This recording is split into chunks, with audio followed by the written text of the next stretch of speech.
ჯასტინ გეიჯის წარმომადგენლებმა განაცხადეს, რომ გეიჯის ილია თოფურიასთან ბრძოლა სურს. UFC 324 გამართულ პრეს-კონფერენციაზე ორგანიზაციის პრეზიდენტმა დანა ვაითმა ჟურნალისტებთან დაადასტურა, რომ ჯასტინ გეიჯის მომდევნო მეტოქე ილია თოფურია იქნება. დანა ვაითმა იმედი გამოთქვა, რომ თოფურიასა და გეიჯის შორის ისეთივე საინტერესო ბრძოლა იქნება, როგორიც პედი პიმბლეტის წინააღმდეგ იყო. გეიჯისა და თოფურიას ჩხუბი ძალზე საინტერესო იქნება. ილია საოცრად ძლიერად ურტყამს და ამაში არც გეიჯი ჩამოუვარდება.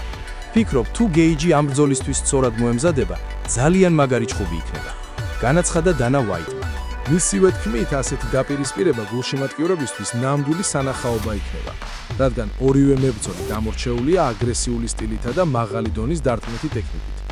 ვაითმა განსაკუთრებით გამოყო ილია თოფურია და აღნიშნა, რომ იგი ამჟამად UFC-ს ერთ-ერთი ყველაზე ინტელექტუალი, სწრაფი და მძიმე ხელის პატრონია. მან თქვა, რომ ელ მატადორი ნამდვილი ვარსკვლავია. დანა ვაითის შეფასებით, თოფურია თანამედროვე MMA-ის იდეალური მაგალითია. ფიზიკურად ძლიერი, ტაქტიკურად ჭკვიანი და ფსიქოლოგიურად კი ძალიან მდგრადი, რომელიც ყველაზე რთულ სიტუაციებშიც კი ინარჩუნებს სიმშვიდეს. ვაითმა ასევე აღნიშნა, რომ გეიჯი გამოცდილებით გამოირჩევა და უმძიმესი ბრძოლები აქვს გავლილი. თუმცა თოფურიასთან დაპირისპირება მისთვის ერთ-ერთი ყველაზე რთული გამოცდა იქნება, რადგან ილია აერთიანებს ახალგაზრდულ ენერგიას, ტექნიკურ სიზუსტესა და ჩემპიონის მენტალიტეტს. ერთი შეხედვით, თითქოს გადაწყვეტილია, რომ საჩემპიონო ქამრისთვის ილია თოფურიას მეტოქე ჯასტინ გეიჯი იქნება, რომელმაც პედი პიმბლეტი მსაჯების ერთსულოვანი გადაწყვეტილებით დაამარცხა. თუმცა, ამავე წონის ნომერ პირველი პრეტენდენტი არმან ცარუკიანი მოვლენების სხვაგვარად განვითარებას ვარაუდობს, რაზეც დეტალურად ისაუბრა. მან განაცხადა, რომ ნამდვილად სურს ჯასტინ გეიჯის წინააღმდეგ ბრძოლა, რადგან ის მისი დივიზიონის დროებითი ჩემპიონია.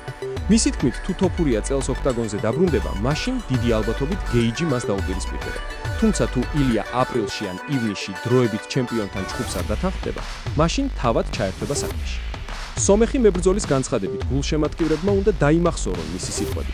თოფურია და გეიჯი ერთმანეთს არ შეხვდებიან, რადგან ილია ისლამ მახაჩევთან დაპირისპირების სურვილის გამო ქვესაშუალო დივიზიონში აპირებს გადასვლას. ცნობისათვის ილია თოფურია დღეს უკვე გამოეხმაურა გეიჯი პიმბლეტის საჩემპიონო ორთაბრძოლას და X-ზე თავისი სტატუსით კიდევ ერთხელ დაადასტურა, რომ ძალიან მალე ოქტაგონში დაბრუნდება. რის გამოც წესით არმან ცარუკიანს ასეთი ოპტიმისტური განწყობა არ უნდა ჰქონდეს, მაგრამ სომეხი მებრძოლი იხტიბარს მაინც არ იტეხს და საკუთარი თავის წინა ფლანგზე წამოწევას ცდილობს. UFC-ს საშუალო წონითი დივიზიონის ყოფილი ჩემპიონი რობერტ ვითაკერმა გეიჯისა და ილია თოფურიას პოტენციურ ჩხუბზე ისაუბრა და აღნიშნა, რომ ჯასტინს წარმატების მისაღწევად ცვლილებები სჭირდება. ილია სტრაიკინგი UFC-ს ყველა დანარჩენ მებრძოლზე ბევრად მაღალი დონისაა. თოფურია ჭიდაობითა და ჯიუ-ჯიტსუთიც გამოირჩევა. მისი დროის შერჩევის უნარი, ინსტინქტი როდის გაისროლოს და მისი კონტრშეტევები უბრალოდ წარმოუდგენელია. ჯასტინ გეიჯი მოსამზადებელი კემპისას რაღაც უნდა შეცვალოს. თუ სურს, რომ მისი და ილიას ორთაბრძოლა კონკურენტუნარიანი იყოს.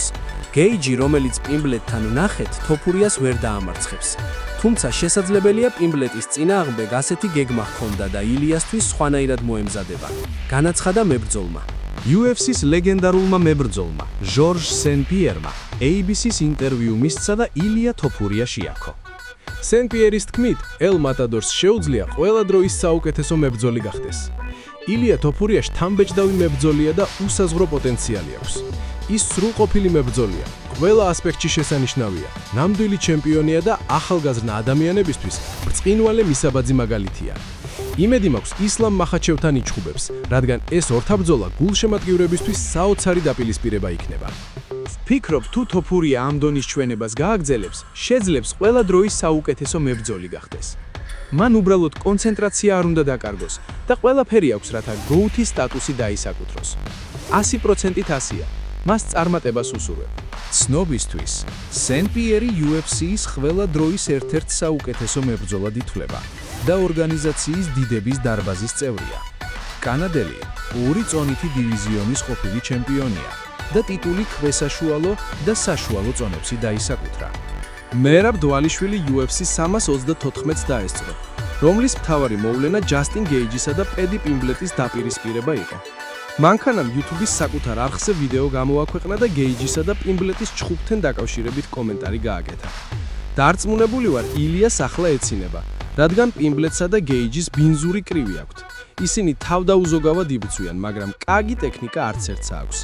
ილიას ეცინება, რადგან მისი კრივი ძალიან მაღალი დონისაა. თუ მოგეწონა ვიდეო, დაალაიქე და გამოიწერე ჩემი არხი. მადლობა გვერდში დგომისთვის.